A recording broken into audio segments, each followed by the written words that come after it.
Welcome to Cooking with Brad Fenson. Today we're going to make one of our family favorites, and that's moose with mixed vegetable chow mein. And I've got a nice piece of roast here off the moose I shot last year.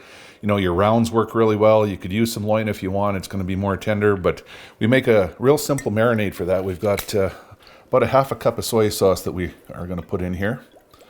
And we're going to make it aromatic with some garlic and ginger. I've actually got some ginger that I prepared. I chopped it up. I actually like to often just put this through the garlic press, but there's some nice ginger to go in there. And of course, you have to have a little bit of garlic. You could skip it if you don't like it, but we'll put some garlic in there. I like to put a little bit of sesame oil. It adds a little extra flavor to it. You don't need much. It's very powerful. And we'll just mix that up. And we'll put our meat in there to get a little bit of extra flavor before we actually get the wok heated up and cook it. So I normally like to mix this up and let the meat sit in here for about 20 minutes. And that gives you time to prepare your veggies and everything else that goes in it. And of course, chow mein noodles. There's all kinds of different chow mein noodles. These are a fresh one that we're going to put in water before we wok them. But there's the main ingredients. We're going to make a sauce while we cook it with oyster sauce and some chicken stock, and we're going to thicken it up with some cornstarch. So there's the main ingredients. This is a really good dinner to make that's pretty quick. You can do it usually in 20 to 30 minutes as long as your meat is done and marinated first. So let's get the wok on the stove and we'll put it all together. All right, we're ready to put our chow mein in the pot. It depends what variety you buy. Some of it you put in room temperature water, some you put in boiling water. To prepare it is pretty easy. This one, the package says to put it in hot water for a minute and then drain it. So that's exactly what we're going to do. These are smaller noodles. Ooh, all over the place, of course. So we'll let that soak for a minute, drain them, and bring them back, and we can add it to the chow mein when we're done, or we can put it on the plate and add everything on top of it. So there's two ways of serving it, but make sure you read the instructions in terms of how to prepare your noodles, because there's a lot of varieties and they all have different instructions. So these ones are growing quick and starting to expand. We've preheated the wok. I'm going to add a little bit of oil, and you can see how it veins out in the pan when it's really hot like that. We're going to take our meat and try to leave most of the marinade behind and put it in there to cook it really fast.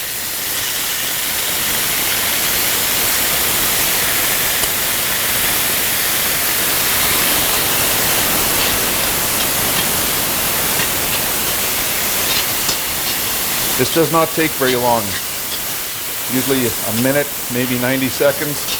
You want to brown that meat up, but you don't want to overcook it. They're thin strips, they're going to cook fast, and you can see that they brown quickly, and some of them still have a bit of a rare center on them, and you're going to cook until that just starts to disappear. We're just going to take that back out and put it in a bowl on the side. We're going to start with our vegetables that need a little bit more time. So there's our onions, peas, some peppers, cauliflower, broccoli.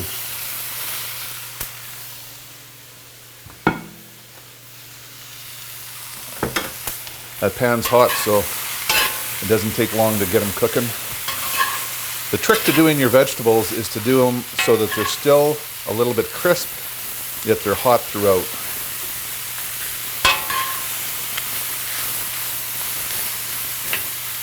Let them cook for 2 minutes. Add a little bit of oyster sauce for flavor, about a quarter cup. What I like to do is add some chicken broth, and what it does, it helps to steam and cook those vegetables even faster. So about a half a cup of chicken broth. This is the time to add any leafy greens that aren't going to take as long to cook.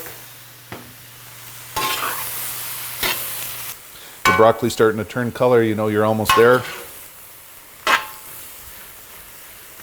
As we're coming to completion here, I've got about another cup and a half of chicken broth.